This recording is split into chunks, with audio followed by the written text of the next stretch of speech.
Tomato দিয়ে পাঁপড়, তাও আবার বাড়িতে! আরে বাবারে, এক কামড়ে যেন ছোটবেলা মনে পড়ে যায়। নিজের হাতে বানানো এই পাঁপড় মানে গ্রামের সেই হাওয়া, সেই ছোটবেলার গরমের ছুটির দিনের কথা সব একসাথে মনে পড়ে যায়। তাহলে এবার শুরু করা যাক টমেটো পাঁপড়ের তামাশা। প্রথমেই দুটো টমেটো নিয়ে নিয়েছি এবং ছোট ছোট করে কেটে নিয়েছি।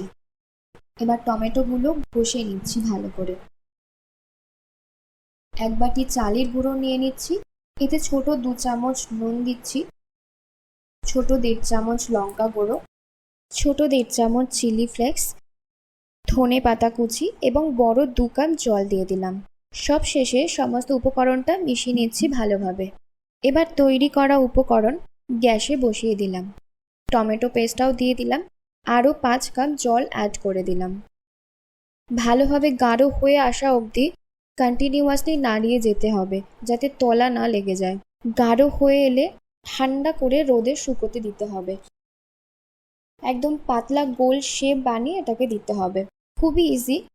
একটা ডালের হাতায় একটু একটু করে মিশ্রণটা নিয়ে গোল করে দিচ্ছি হালকা প্রেসার দিয়ে।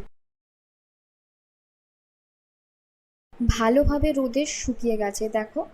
এবার তুলে নিচ্ছি, কত সুন্দর তৈরি হয়েছে।